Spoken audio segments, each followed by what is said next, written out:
Okie dokes. I think we're live, so I'll just pretend everything's working. Okay, so welcome to Crush It With Confidence episode 11. Well, technically episode 10 since I had to lastminute.com cancel last week because my mum messed up her hairdresser appointment. So if you're here live, hashtag live. If you're here for the replay, hashtag replay. Let us know if you can see and hear us. I'm slightly, I'm having a slight moment about that since the last mess up. As always, remember to ask questions, share your thoughts, let us know if you're having any aha moments, because that really helps us to understand, what people struggle with the most. So all month we've been talking about all things money. I'm just going to close the door so I don't wake the baby up, actually. We've been talking about all things money, in particular making more of it. But one thing that we realized was that you can make as much money as you want if you don't know what to do with it and don't look after it, that money is going to be gone quicker than anything. So, so I wanted to talk to the lovely Jo Simpson today because she knows all about looking after your money much better than I do. So, Jo, do you want to introduce yourself to everyone and tell them what it is that you do, and then we'll take it from there? Okay. Hi everyone, my name is Jo Simpson, as Jessica said, and I am the founder of the Financial Growth Academy. I have my own bookkeeping accountancy practice that I've had for 16 years now in the centre of Edinburgh, and I help small business owners grow their business, look after their money, manage their money, forecast their money, and then when they've got some money, actually to invest it. Recently, over the last few years, I've been working one-on-one with female entrepreneurs to help them get the grounding that they need at the beginning and get their money mindset right so that they can make money and do good with it and really give back to communities, give back to the universe, whatever you want to do with it, and really get to, over their fear of finance more than anything, because so many people have got the same issues, whether you've got minus 1,000 in the bank or over 1 million in the bank. Everybody still has this fear of anything to do with finance. So that is my mission of 2018, to help people get over their fear of finance. I love that. That's what I was saying. I totally need this. So let's start with this fear of finance. How do you know if you've got fear of finance? Get an HMRC letter and go into a blind panic and think that you've done something wrong. Or do the absolute opposite, which is ignore it. I think with finance, it's an odd thing, because people can be a bit ashamed that they don't understand all of it, or that they think they need to know more than what they do. So a fear of finance, I often talk about this, and apologies for anybody who absolutely adores dogs. I have a complete fear of dogs, and I've worked a lot over the years to try and get over my fear of dogs. And I realised that for me, actually, it's not the dogs that I'm frightened of. It's the unknown and not knowing what that dog's going to do. So this bizarre analogy relates to finance, that people have got a fear of it because they don't understand it, or they think that there's more to it than what there actually is. So the FOF, I call it, which Laura Robinson created for me, the fear of finance. So like I've said earlier on, it can be from not having any money, having that paralysing fear where you've got to pay the nanny at the end of the month, or you've got to pay your mortgage at the end of the month, or you can't make money. You've got a consulting job, for example, that you need to have, but you've got another business, but you can't work on that other business because you need that money to pay your mortgage, to pay your bill, and you just end up paralysed by this fear of anything to do with finance.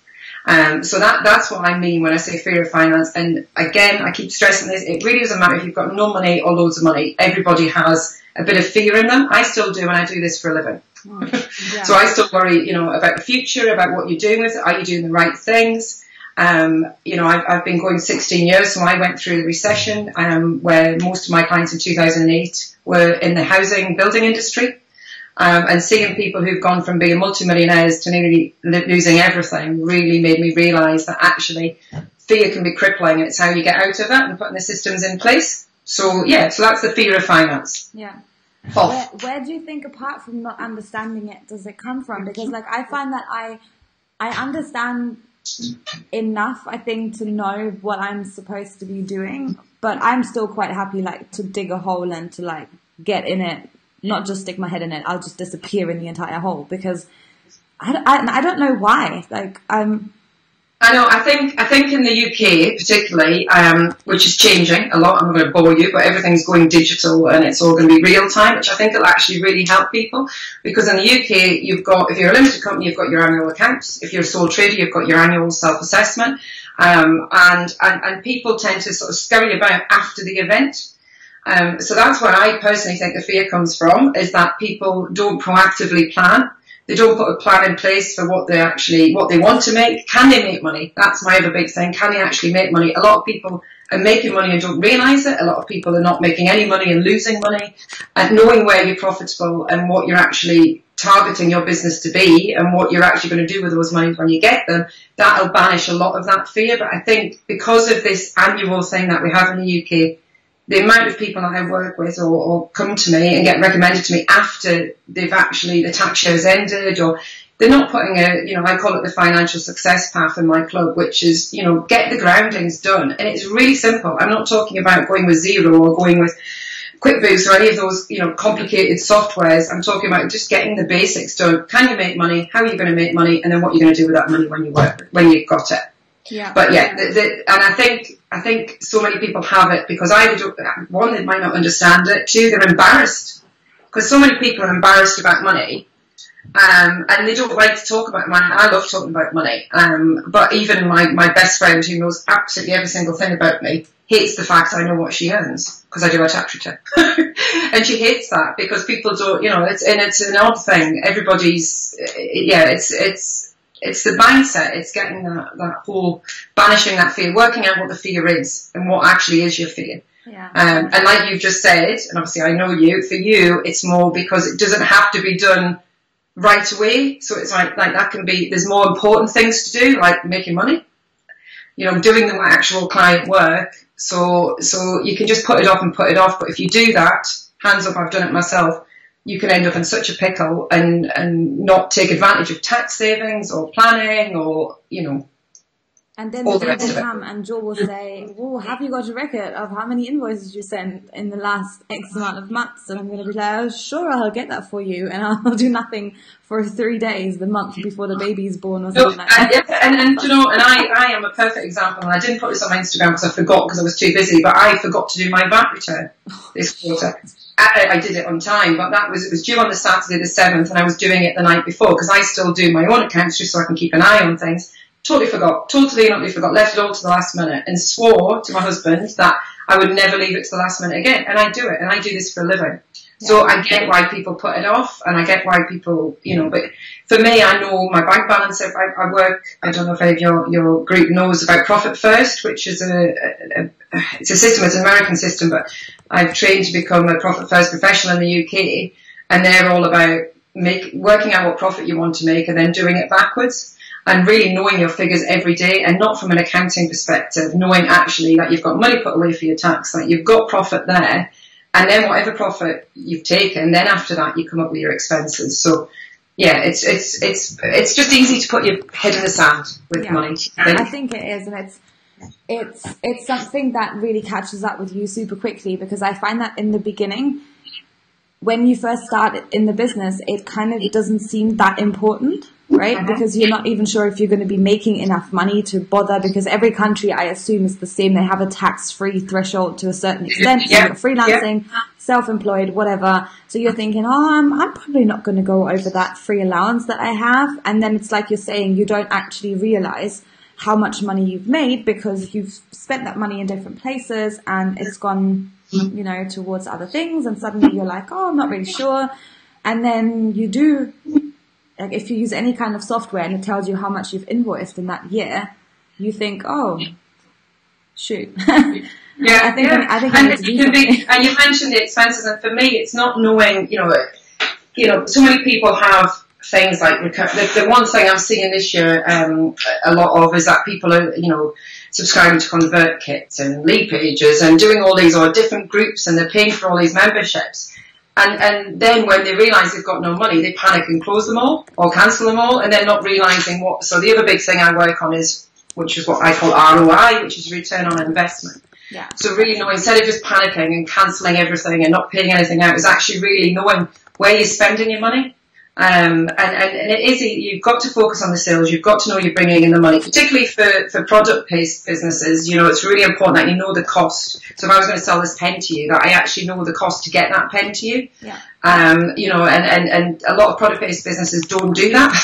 Service-based business, it's easy to go, oh, we've invoiced 10 grand this month, we've invoiced 20 grand, we've invoiced 30 grand. But if you don't actually know what your profit is on that, it's irrelevant. Yeah. Turnover for vanity, profit for sanity. Yeah. I like that one. I'm just going to write that down. I think that's my tombstone according to my husband, because I say it all the time, and none of my clients are actually allowed to tell me their turnover. We work on profit. Yeah. And yeah. But yeah, no, and I think if you change, the big thing for me this year again was seeing what people are doing, working with people to see what they actually want to do with their profits when they make it. What they want to give back. That sometimes helps people to really focus on what they want to do to achieve those profits and how they're going to invest them and what they're going to do with them. So yeah, that's the new trend, I think, now. So when someone's just starting out with their business, is there like a list of things that you say, hey, you definitely need 1, 2, and 3, and you should not be starting to charge anyone anything unless you have or understand or know whatever these few things? What are the key things that if you're just starting out you should have in place so that you don't screw yourself over in a year's time when you actually need this stuff and you haven't got it? Yeah, so when you're starting out, again, I think the other thing that I see quite a lot of is people go and get advice from someone, you need a limited company, or you're just going to be a sole trader. So the first thing is to speak to an advisor and actually find out what you actually need for that person. So it could be, so that's the first thing you need to do, is decide what kind of company structure you're going to have. Most of the time I recommend that people just become self-employed for a month or two and then really see what they're doing before they then register a limited company. So getting advice on why you have a limited company, what the pros and cons are, and really getting to know, and I advise people based on their personal circumstances, what they want to get out of it, if they're in a high risk business, that kind of thing. So working out that's the first step that you need to take. I'm presuming here that everybody knows that they've got a really good business idea and it's going to work, because the other side I see is the opposite of what you're talking about, where people spend so much time setting up the accounting systems, doing all of this, but actually their business isn't really going to work on the sales. So you've got your idea, you know it's going to work, you decide on your company structure, whether it's going to be sole trader or a limited company in the UK. You then get what I call the financial success plan, which is creating a plan. You can do that at a very, one-page sort of business plan, what your sales are going to be, what your costs are going to be, and what your profit's going to be. Once you've decided that, so projections, you've worked with me before and you've seen a very simple projections template that I do. Once you've got that done and you know that you're going to be making money, then you need to look at how you're going to record this money, and you've got to work out what's best for your business.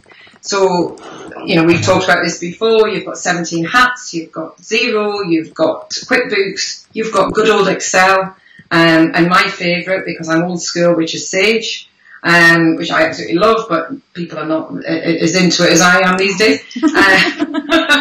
So it's a case of working out what is right for you. Don't go with what your best friend wants or has and what works for somebody else. Working out what's right for you. So company structure, working out how you're going to make a profit, i.e. do a set of projections, very, very simple projections. The template I use is really, really easy.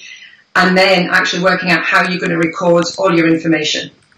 And if you don't want to take advice, you can get that. As long as your turnover is going to be under 85,000, you don't need to worry about VAT. So you can do that pretty much on your own.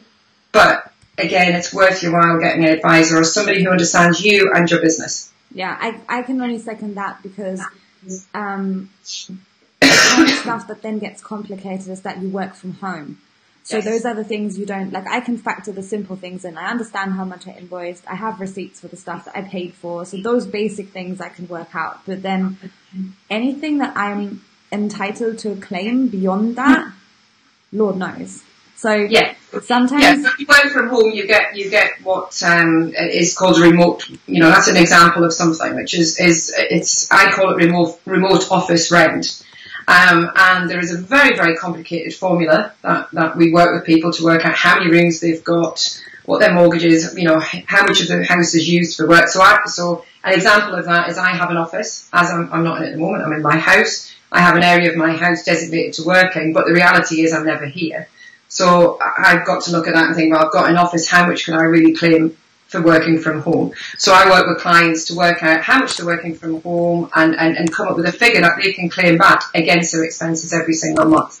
And that's probably the most common one that I don't see people use, or they do the opposite one where they think they can claim their mortgage, their council tax, their gas, electricity, everything, as if they're not living there. So it goes, and this is the other side of it, is that it can go an extreme. I never see anybody in the middle. I never see somebody who overcomplicates it or undercomplicates it. Yeah. Nobody who just makes it right and get it set up and get it simple right in the beginning. I think it's just we probably just have tendencies in that way, where we're just more likely to do it one way or another. Like, I would always be the person that just kind of underclaims. I'll be like, oh, well, I don't know about that. Oh, I don't know about that. So I can benefit from somebody helping me to go and say, well. And again, you get, I get a lot of inquiries where people want to come in just to do their tax return. And I turn them away because I'm really not interested in the tax return after the tax year has ended. We'll do it for them, but then, they'll say, oh, £100 is quite expensive to do a tax return. Well, I could probably save somebody 10 times that in tax.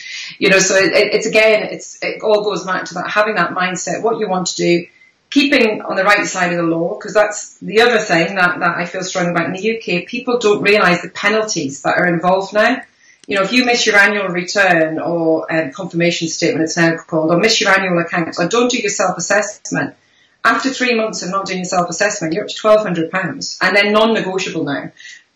So the penalties are high there. So you have to work with professionals. And because I can't do tech, I'm absolutely useless. This is the first time I've ever been able to use Skype, for God's sake. So therefore, I outsource. So it's the same with your finance. You've got to find people who've got your best interest at heart as well. Yeah, I think that's important because, I mean, in some jobs I've been in when I've been running, like managing, I literally felt like the accountants, it didn't matter whatever you asked them. It was just like, yeah, whatever. Or even the people that I use for nanny tax, they're horrifically bad. Like, they're horrifically bad. They don't reply to emails. They're run a business just on this. You're the third person to mention them to me today. Yeah, I don't know, but set it up. I'll be the first person to join because I paid a ridiculous fee and the payslips are wrong and it's just that. Yeah, it's such a simple thing. But that nanny tax is a very good example of they've created a business out of an industry that has got a problem, because the nannying industry, for example, they've got a VAT issue because people don't want to pay the VAT, so therefore they make you become the employer and you do all, they're people who are doing this who are not really trained to do that. So that's why nanny tax have set up, and they're a very good company, but they need to explain it better and they need to work with people and make them understand. And like you say, I think you've, with any of these things, you can be a bit, can get a bit bamboozled with it. This is not right. Why is this not right? Understanding tax codes, for example. Yeah. I had one of my staff today explain to somebody, a guy on site, about a tax code, and I was so proud because she actually got what a tax code was.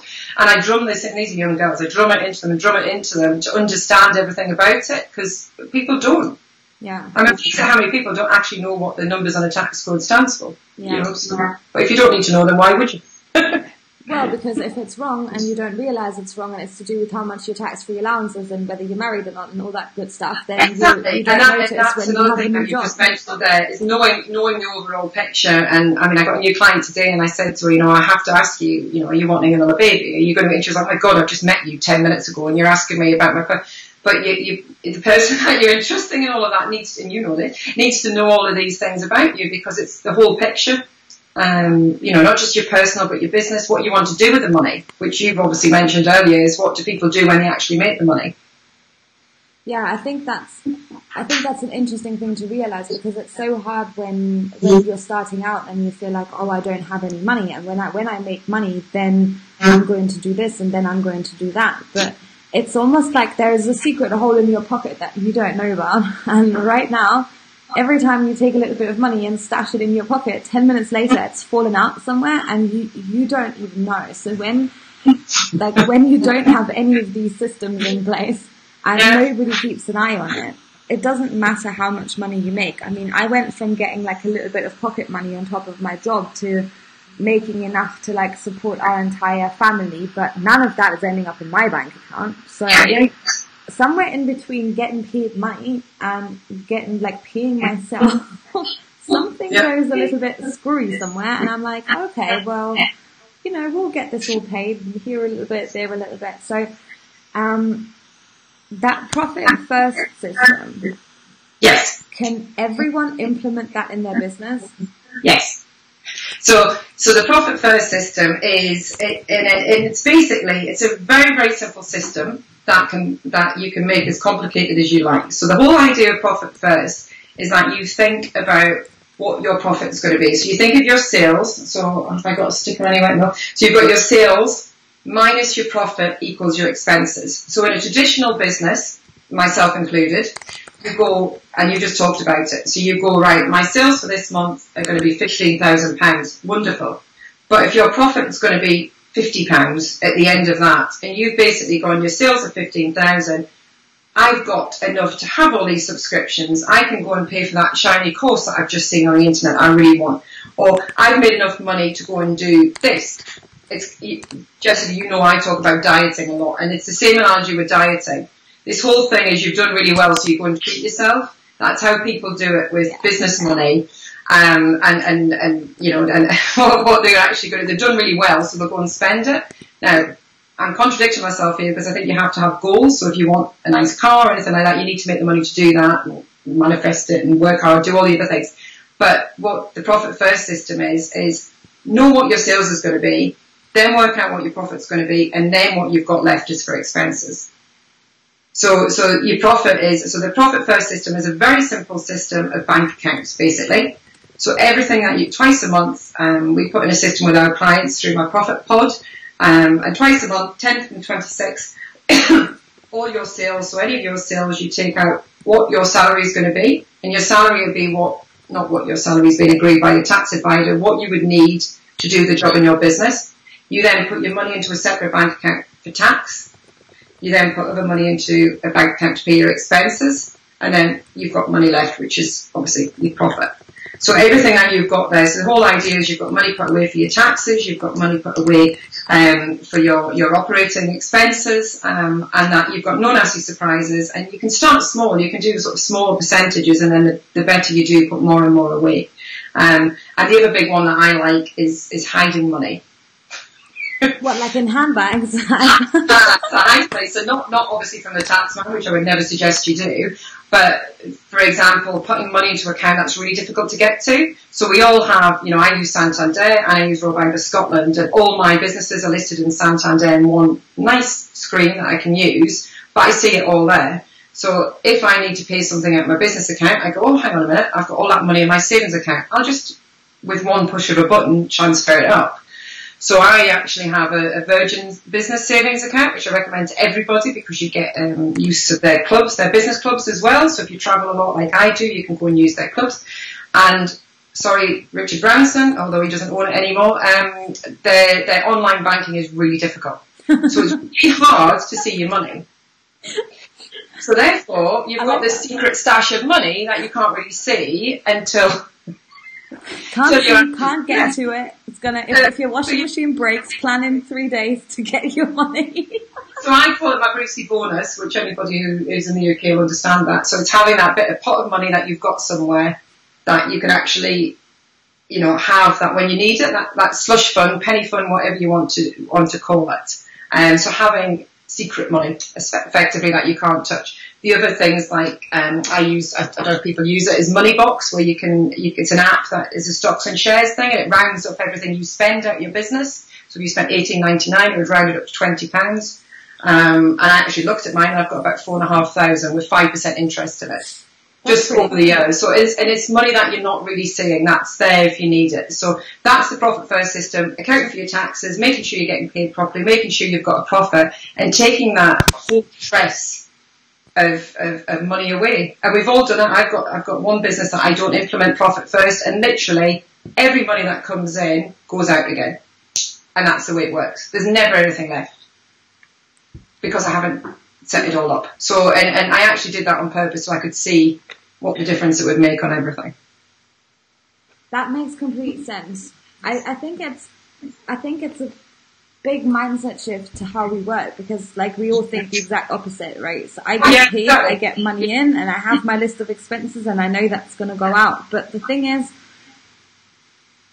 I don't even assume that there's going to be anything left. I don't even think about if there's. So what you're doing there is you're looking at what you're still. So you know you're bringing in. I'm going to pull up figures here. So if you know you're bringing in, and I'll be honest, so my business needs to bring in a minimum of £20,000. My bookkeeper minimum. I'd be in problems if it did. But the easiest thing to do is say, right, my business is bringing in 30,000, and you increase your expenses. So I'm not saying don't take on that member of staff. I'm not saying doing all that, but really think about, if your business is bringing in 30,000, are you accounting for all the things that you need to account for, instead of just going, right, we'll take extra. So easiest probably to think about it is people who've had big pay increases. So I come across this a lot where people, friends who are in jobs, those good old things that everybody used to have, where they get an extra salary every month, and they go, oh my God, I've been offered a promotion at this other company, I'm going to get an extra £5,000 a year. Great. They won't see that 5,000. It will disappear into the ether. They'll move house, and then suddenly they'll need a bigger house, just like we did. I mean, like, everyone does it. We even went as far as moving up north to, like, spend the same amount of money, have a bigger house. You got extra money every month, even though you were living in the most expensive city in the world when you were living in England.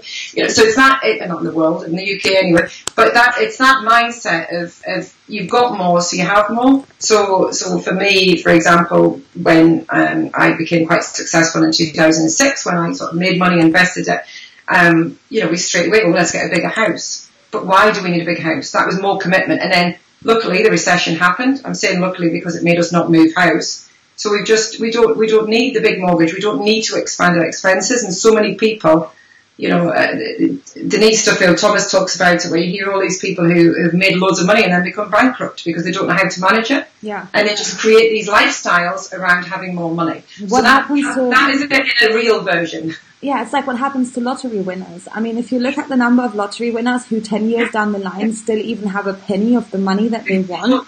They don't, and they suddenly create this lifestyle. And I'm not saying millions of pounds is not a lot of money, but if you don't invest it wisely, you can very easily go. Yeah. I think I've seen this in business, and I actually haven't talked about this for a long time. I used to talk about it before.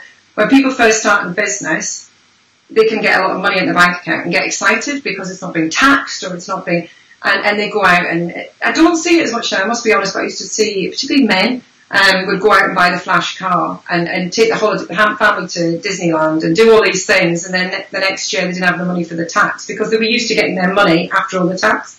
Yeah. So running a business is very much like running how you run your personal finances, and if you're not quite right with that, you're not going to be right with your business. So you have to get all of it right. All of it. And that's what I could literally talk all day about, is how to look after your money. And I'm not talking about setting a budget if I'm only going to spend £20 on food, and that doesn't work for me. Budgets don't work, but knowing that I've got money left at the end of the month and then going downwards. So I would literally live on beans on toast to make sure I could afford my car outside or my designer handbags, because that's my preference. But other people might not want to. So just, live within your means, always have a slush fund. But if you're the type of person who gets a salary in a job and has nothing left by payday, you're going to do exactly the same in your business. Me have done that a few times. And do people in your group, is this something that people have, that they struggle with, what they're doing with the money, how they're spending, what they've got left? I'm pretty certain, yes. I mean, I find that we all waste our money differently. Like, I'm more the person who'll be like, I'm the one that thinks, oh well, who wants to put away money for tax if we could just go and spend this on something we actually need? So I'm just going to go and spend it. So I'm like the person that would have the equivalent of a flash car outside. Yeah. And then I know that there's plenty of other people who have possibly the opposite problem, that they kind of hoard the money.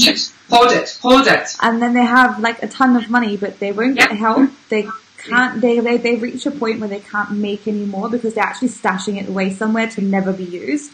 Yep. So if someone's got that problem, that they actually have a fear of spending money because they feel like once it's gone and there's no chance of making more, what do they do? So that's so we've I speak about this quite a lot as well, is that I'm lucky position that I'm working with clients that I've had since day one who are very successful and have made a lot of money. And actually, those people worry about money more than the people in the beginning who haven't got any. Yeah. Because they've made it, and then they've got, a certain level. So at my peak, when I've got staff now, quite a few staff, but at my peak when I had a lot of staff, I remember coming home and thinking, I've got 18 mortgages when I had 18 staff. Yes. And I couldn't sleep at night knowing I had 18 people's mortgages to pay, and that paralysed me. But we were doing really well, and we were making profits. And I look back now and think, I made bad decisions in that. But when you've got when you've got so much money there that you don't know what to do with it or what to spend it or, and how you're going to do that, that paralyses you in the same way as having no money. So that's when you've got to go, right, what am I going to do with this money? So I am really good with money, but I waste money. I counted the other day, I have 13 denim shirts. I never wear denim shirts. Why do I need 13 denim shirts? I had 18 bottles of fake tan that I bought since Christmas. I like my fake tan, but even I can't get through 18 different types. So I spend money, but that's my choice to do that. And I don't feel bad about it because I can afford to do it because I know I've got money put away for my pension, for my family, So again, the question you asked is when people have got loads of money and people don't have any, what do they do with that? They've got to get their mindset right, and they need to know how much do they need for the future, how much do they really need to maintain their lifestyle, and when I say really need, I'm not a financial advisor. I work with some really good financial advisors. If you go on Google now and type in, I read somewhere that you have to save half your age in pension every year or something until but there's a lot of people who've been self-employed like myself since 24 who haven't paid into a pension for years, so we're playing catch up. But do I really need to be earning what I'm earning now when I'm in my 60s? And this is the thing, it's the unknown. Remember what I said about the dogs? Yeah. I don't know what that, you might know that your dog's not going to attack me, but I don't know that. And it's the same with, we don't know what's going to happen in the future. We don't know what's going to happen with the government next week, for God's sake, with Brexit, with everything. So you don't know. All you can do is control what you do know, which is getting your mind right and knowing that you've got enough, you've got money put by. Debt is another big one. Debt can cripple people and stop people moving forward. So knowing what your net worth is, if anything, what you've actually got to pay out, what you need to bring in, and what you want, what profit you want to make and what you want to do with it. So it all comes back to mindset, which everything does, doesn't it? It does, yeah. And I think you can do as much work as you want. Like, short of giving someone else all of your cards and telling them to, stop you from doing what you're not supposed to be doing. Yeah, and you can't, a very good friend of mine got into a position where she was in a very, very good job, earning a lot of money, and she won't mind me saying this because I tell people, and then she set up her own business and went from earning a fairly substantial salary to not really knowing where the money was coming from, and she got into debt. She got into a lot of debt. So we had a ceremonial, once the business had turned a profit, cutting up all our credit cards. And they're actually in my drawer over there. So and you have to. But again, I think it all comes back to it doesn't matter what position you are, if you haven't got the right plan or the right financial mindset, you're not going to do it. And again, going back to the weight thing, we've talked about this. When I lost a lot of weight, huge amount of weight, and I thought I'd be happy. I used to say, if I'm skinny, I'll be happy. And I wasn't. I was miserable. If I've got loads of money, I'll be happy. Do you know what? It doesn't work like that. So but having money gives you options and it gives you freedom, just like being slim does. So, but you can't do that. How many people go on diets but don't have the right mindset and put it all back on, or see it as a struggle? Making money shouldn't be a struggle. Dieting shouldn't be a struggle. It should be a way of life. That was very profound. Can we record that bit? Yeah, this is totally all recorded. This is anything that's totally profound is going to make it onto Instagram on its own, little pictures.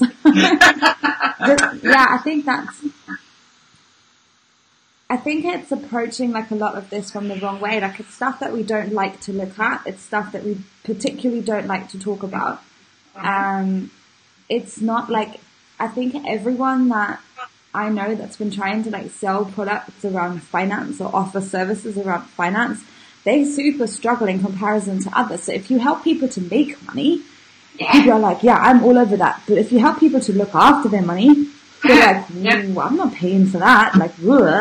I'd rather just make more. But actually, the problem is the looking after inside. So there is. I mean, I've often said this. I know people who will pay And I have coaches, and I'm not saying that, not to bias. I know people who will pay a huge amount of money to have a coach to motivate them, to make them feel good about making money. But then they will balk at the thought of paying, my company, for example, we do a package for £100 a month, which manages all your finances. But they'll balk at that, when actually that £100 should save you 10 times that in tax, which I always say, but it's because people like I hate to say it, they like the fluffy side, and I'm all for the money mindset, and I think if you get that right, and I've invested heavily in doing that, and when I was on the bones of my arse in April 2008, which I can remember the day where it was awful, I thought, no, I'm going to change my mindset, down to Noel Edmonds. Noel Edmonds saved me from my money hell with just having a positive mindset and doing all that work on it. So you have to do all that work, but then you've got to manage it. And, and that's why I'm really blessed that what I do for a living, I can help people manage it. I can help people get that right mindset, but then actually look after the money as well. Because you'll find people who talk a lot about money mindset have got a bit of fears themselves about money and making money and what do they do with it and then how do they maintain it and do we take time off or do we, it's really difficult. Yeah. And I think stuff like time off is like where the whole reason we started a business for most of us has been freedom. Freedom, yeah. So if I count the number of true days off where I did not at any point pick up my laptop to sneak in 10 minutes of work or, pick up Facebook with the purpose of interacting with people in the business sense, not to just like use it for fun, it's absolutely zero in 2 years. Yeah, yeah. So. And with a job you do get that. And yes. I know a lot of people are in job, but you do get that. And I think again, the principles when you're setting up the business, when you're saying about what you can do, i.e. choosing the right structure, getting your software, doing all is working out what you want to do with your business and where you want it to go. And, I consider myself a bit of an old hat because I've done this for 16 years and I was so young at 24. What did I know? And I had no fear. And there was no real sort of internet type, there was nothing like that to support me and go, and do you know what? I think I probably would have been worse because I think I would have got too much information. And I had to muddle along with it.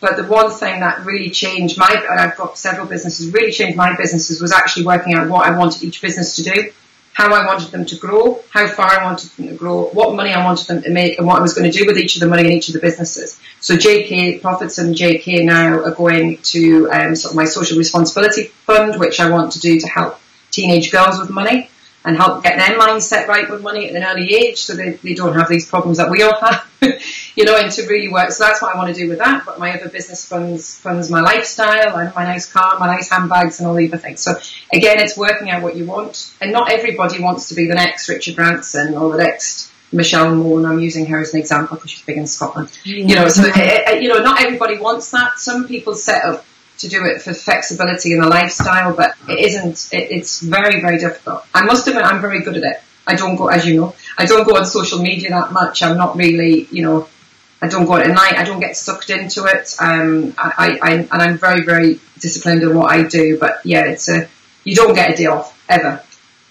I think I always think of that graphic where it says only entrepreneurs are the people who will go and work 80 hours a week for like less money than they would have had in a job for like 40 hours a week. So I think that's part of what we're kind of getting ourselves into, and it's also something that we work very hard to like get ourselves out of. So if you look at like a lot of people will work until they reach a certain level and then they're like, I can't do this anymore and I don't want to do this. This is not what I set out to do. And then suddenly they're looking at other ways to actually leverage what they can do in their business. And that's a place that sometimes like you have to reach that first. It's not just something. That's interesting because leverage is a big, leveraging out part of your business. And again, I always like to think about what the common problems is with everybody. And the one question I get asked a lot from startups is, when do they take that first employee in? When do they outsource everything? So I love a guy called Rob Moore who does a book called Money, and he does life leverage as well. He's a brilliant guy. He's very difficult to understand on Audible, especially if you listen at 2 times speed like I do, but he's great. And he's all about leveraging out and outsourcing everything. So I kind of have that mindset where I think of my time as a cost per hour. So I call he got me into this income generating tasks, because the other thing I see now, particularly with online businesses and people in the world of social media and all the rest of it, is that you can spend hours. What is work? What actually is work? What are you actually doing? What are you doing to generate money? If you're creating your content for the week and talking in groups, that is work, because that's going to generate you money. Not just the client work, which I'm really bad at. I do a lot of client work because I love it, and that's where I learn, and that's where I get all of my information, and then I go away and do it. And my client work earns me a lot of money. I do more client work than any of my staff, which it goes against every principle anybody ever tells you. Everybody tells you don't do it, but that's what I enjoy doing. And I'm actually a faffer. So if I didn't do the client work, I would go on to Instagram, and 4 hours later, what have I achieved? So it's knowing your income generating tasks, what you're actually doing, and what your return on investment is going to be. And when you're talking about outsourcing, and another interesting one that people do, I've learned a lot in my years, is that so I got a PA years ago, and she was going to make my life brilliant, which can I just say she still does, but she does other stuff as well. But when I first got it, all right, I can just sit back and do nothing. Well, that's not a return on investment. You've got to be then using that time to do other things. Yeah, I think that's something that we looked at a lot, particularly because of this whole process of starting out with pure virtual assistants. So I then learned over time who were the people to actually be a virtual assistant for, and who were the ones where it's not a good idea. And I can tell straight away if you're looking at onboarding somebody in your business to help you out, the one thing is you need to immediately assess what is your actual hourly rate if you don't know it. And this is not something that you project to the outside. You don't tell people this is your real cost. And Robmood does a really good, I can give it to anybody, because I can give people profits first up as well. I can give them some freebies if they want it, but that's what he does. He works out your real hourly costs, not what you charge per hour to people. If you, if you charge by the hour, lady of the night. But if my dad used to always go. So if you're doing that, but actually, what is the real cost? And I'm brilliant at it, and actually, I would say that is probably one of my key to success. Is I've always done that. Can I do it well? There's certain things you have to learn to do yourself. There's certain things that don't work being outsourced. The strategy, the vision, the creation. And knowing what you're outsourcing and how you're dealing with that outsourcing, because if you could just throw money onto a fire if you don't deal with it properly, and I'm really bad for that, is getting outsourced but not giving clear guidelines. And so you've got to outsource well. You have to outsource well. And I think it's once you know the hourly rate, and I think people think they're going to get into business and they're going to be working 40 hours a week on client deliverables. Well, they're not, because you have to send invoices, you have to reply to emails, nobody pays you for that. You've got to do your marketing, nobody pays you for that. So those are all things that you have to fit into if you have 40 hours. So realistically, you're probably only going to end up working 30. But if you calculate that you're going to be working 40, but then there's only 30 available, you are already out of pocket. So that's the mistake that I made when I started. And now I'm very big on be realistic as to how much you can really get done. So that's that. So then you need to look at, what do I do in my business that actually does not get me the same amount of money back in return? And that is where some of that just has to get scrapped. Like, some of the work that I've done over the past 2 years has just been so pointless that, like, now if somebody sends us something and they're like, hey, can you go and fix this? But actually they have a project lined up to get their entire website redone in 3 weeks' time. I'm like, no, you are wasting your money. But not everyone is like that. Like, other people will just go and they will just take your money, and then they'll go and do the work, and then they'll be like, here you go, and you get absolutely zero out of it. So that stuff just has to get scrapped. But everything else, you have to give to somebody else. If it doesn't make you that amount of money, hand it over, and then take more of the things that do actually make you the money. And I think that's also to do with our money mindset, but I know so many people who don't actually want to be doing these income generating things because they think it's dirty. They have to sell something. They have to get on calls with people they don't know. So again, that's like a second thing. I'm bad at that. I'm really good at, I've got the work ethics that I've always worked. I've had a job since I was 13. I've always worked. Work. And I have made the mistake, and when I look at the dips in my business, it's when I haven't spent the time doing all of those things. I never had a website for 14 years. everything I got, which now people go, what? How did you get any of it? But I got it all referred to me, and that's what I've built up. But I work, and what I did the opposite of, I panicked and thought, right, I need to work on my business and remove myself from all client work. So I actually, like I say, I'm contracted to various clients. I do 40 hours a week chargeable work. Yeah. And I love it. I absolutely love it. And I fit all the other stuff around it, but that works for me. Yeah. But for other people, they don't want to do any chargeable work. They just want to be working on the strategy. And I'm lucky that I know my strengths and weaknesses after being in business for 16 years. I know what I'm good at and what I'm shite at. Yeah. And so I'll focus on that. But I know if you give me a set of accounts, I'll sit and do a set of accounts. If you told me to go and write a blog, I would be still doing it at Christmas, which you know.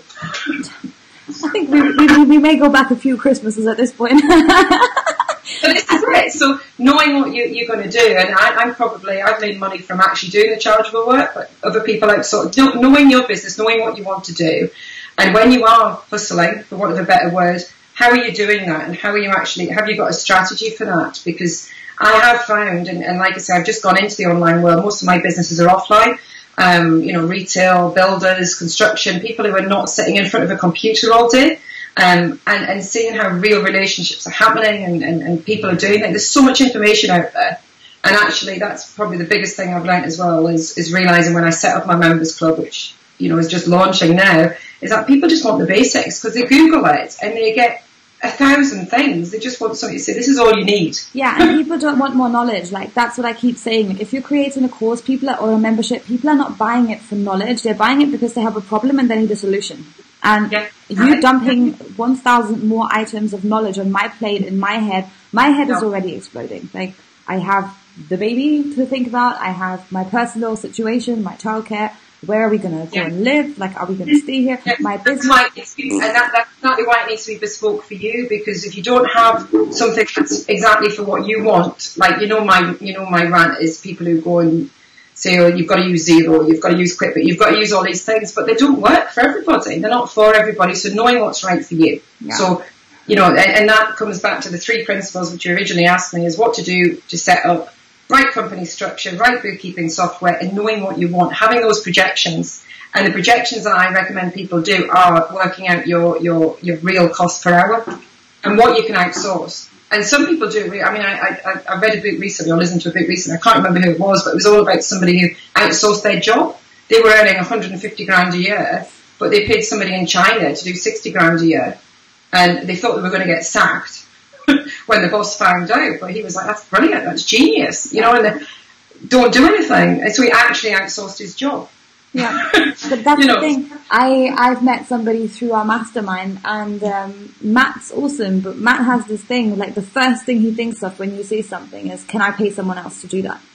Yeah. And actually, he ends up making a lot of money like that because he doesn't waste his time. Like, we can make more money if we need to. We can all go get more clients and work more hours, but we can't make more time. So he's time is the most important commodity you've got in your business, and if you don't protect time, and I'm not talking about working. I work 7 days a week, but I don't work 7 days a week. And when I'm with my family, I'm with my family. When I'm with my mum, I'm with my mum. When I'm with my grandkids, I'm with my grandkids. And I'm really, really strict on spending that time. But I do check emails and do stuff on a Sunday and I go in the office every Sunday morning. But I work it around my family and my life, and I look at it as well. And, I know you've said it, when you've got a job, you don't have that flexibility. If something goes wrong, that you can just drop everything. You've got to look on the positives of having that, even if you are working 7 days a week. And I go on a girls' holiday with people who've all got jobs. And they take my phone off. They take my BlackBerry, which I don't have from. I was just going to say, have you still got your BlackBerry? I got rid of it yesterday. I have 2 iPhones now, so I got rid of my BlackBerry yesterday. So I now have 2. People wanted it finally, but they would take it off me because they didn't understand. But actually, that was more stressful trying to explain to people, because when they were on holiday, we were on holiday. But that said, Jessica, I'm seeing more people now who have got jobs who are tied to it out of work as well. They're getting emails on a night. I don't expect my staff to. We have a group chat. All my staff have phones from me, and they get their emails on the phone. I don't expect anybody to reply to them, even if I'm working on a night time. Yeah. But occasionally I do. So, but I offer them the flexibility of coming in late, working hours they want, and I think our world is changing, and unless places are keeping up with it, it's just not going to last much longer, because this whole like working from 9 to 5 when it's completely irrelevant, having to go to an office when you don't, like, you know, Yako does IT support. There's so much he can do remotely. He doesn't even need to go to an office. And that is the thing that really bugs me. Like, why does he even have to be there? He could be working in his gym jams from home. Nobody would need to care, because he does everything remotely anyways. So I think places are just not keeping up with it. And I think that's mine is a bookkeeping practice. You know, we're quite old school in places, but I don't. So when anybody starts with me, or people who've worked for me for years, they choose their hours. So I have one girl who is rubbish on the morning, but she's brilliant on the night. So she comes in about 10:30. I have another girl who comes in at 7. I personally start early because I get up early. I take a break, you know, sort of 5 till 7, and I do a bit on the night time. You've got to find what works. And my staff are loyal, they're hard working, and I get the best results out of them than I did when I used to make them work 9 to 5. Yeah, because there's no, like, people don't operate like that, and that's what I like. Like, I've always said, like, we by default don't work, like, after hours or on the weekends. Realistically, we probably do 80% of our productive work either after hours or at the weekend, but nobody needs to know about that. That doesn't... No, don't need to contact you. Yeah, it's contactable. And again, it's about, I mean, all of these things, again, are fundamental to what you do with your finance, your 3 steps of your finance, and it's boundaries and setting boundaries. And, you know, I have clients, every single one of my clients know that they can contact me on a night time or a weekend, but very little do. Yeah. Because they respect the boundaries. And if they did, they know that I would respond. Yeah. But that's taken a long time to do that. But that's because I've set the boundaries. And if I choose to reply to an email on a night time, then that was fine.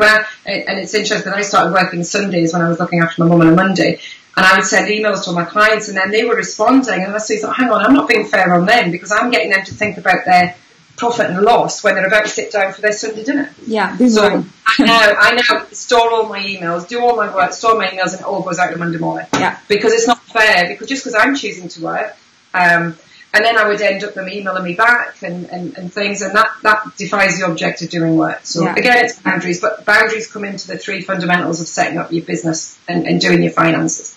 Yeah, I think Boomerang is probably the best thing you can have in your Gmail inbox. It's just boomerang all the emails for Monday morning, 8 o'clock. And then it's like a thing.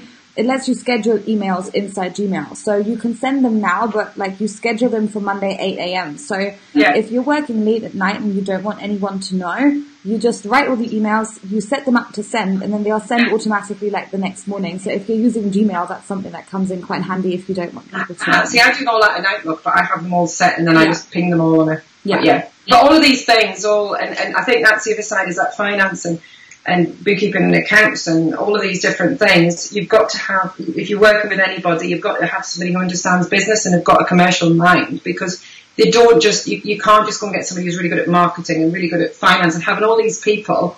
You've got to have somebody who understands the whole lot and understand the bigger picture, because all of these make a difference to your bottom line, which is your profit.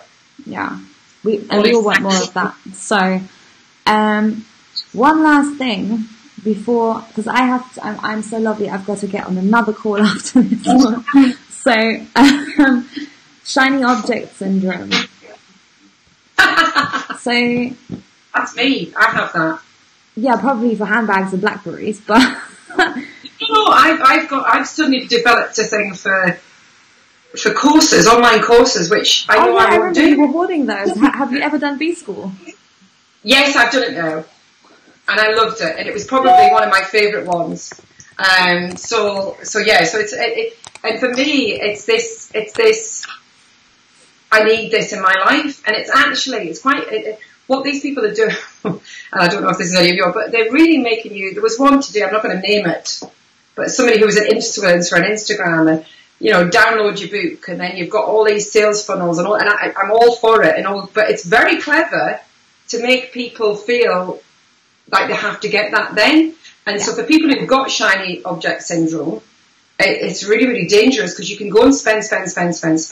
So again, I'm kind of not preaching. I'm preaching what I don't practice, which is, we all do that. You go to the shop and you see a handbag you want, go home, think about it. If you really want it, go back the next day. And it's the same with all the online things. But for business, the way I try and look at it for business is I set aside money for different things. So learning, what do I want to learn this month? What do I want to spend my money on? And for me, software is one that you go, right, again, I'll go back to it, zero. Everyone needs to get zero. They tie themselves into zero, but actually they don't set it up properly. So they may as well just throw £20 notes on a fire. People might spend money on joining all these groups, but they're not active in them. So again, they may as well spend money on a fire. So shiny object syndrome is very, very common with people, and I don't think it's a bad thing. I think it's taking that step back and deciding what is that going to actually bring in monetary terms for you. And I think it's about setting, if you have a goal, and then you need to ask yourself, like, what knowledge am I missing to achieve that goal? What tool am I missing to achieve that goal? And then work on that. And if you know that every sales funnel works in scarcity and urgency, so someone's going to say that there's a limited quantity of places available, or this offer runs out in 24 hours, blah, blah, blah. Once you know, like in the beginning, this all seems really intense, but like after 2 or 3 years, I'm like, yeah, it's only available now and it'll go away forever, right? It'll be available, then it can't be. But you do this for a living, and you help people create funnels and advise people on what the best ways to do them. But for people who are not seeing that, it can feel, I'm going to use a really strong word here, but it can feel a bit like you've this panic if you've got to do it now, but then you realise that actually you don't. Yeah, the whole point is that you want to talk to the emotional side of people that switches off the rest. So you've got to use the kind of language that people will use themselves. You've got to really get into their heads and think like, right, what are they thinking right now? What do I have to tell them right now? And you can do that in an extremely pushy way, or you can do that in a way where actually it's only really going to hit the people who actually need what you're selling.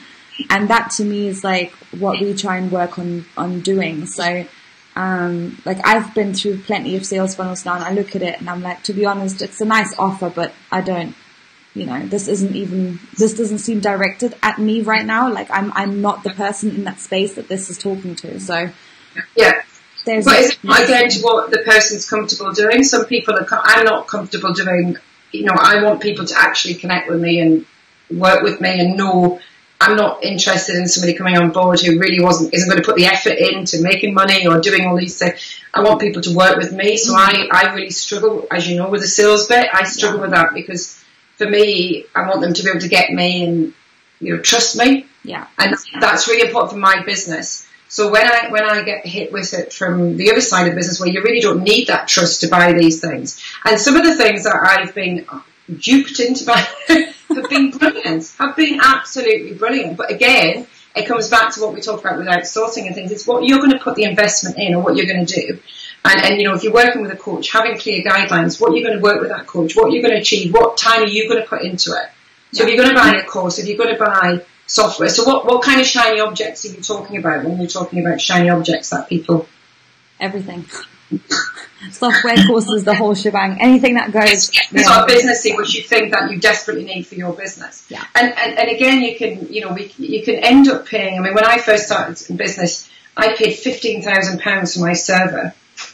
Now, I mean, we still have a server because we're still old school, but most of it's in the cloud, which you pay a monthly fee for. Yeah. So, but these monthly fees, and I on my Asana course, which I think you're going to give a link for it, which is to create a financial hub in Asana.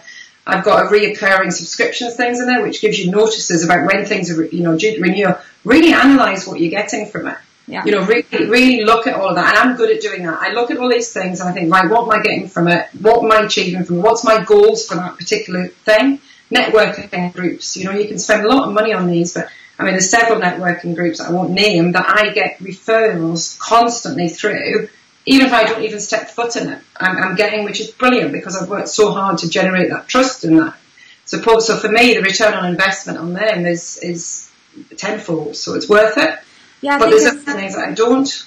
It's about assessing we assess every 2 or 3 months, what I'm using stuff for, and if I'm not using it, I get rid of it. So, and then I can always sign up again. Yeah, I do make a decision sometimes to stay on for a bit if I'm on a legacy price plan and it's now 3 times as much to sign up again. Then I'm a bit like, I might keep this for a bit just to see if I really don't need it.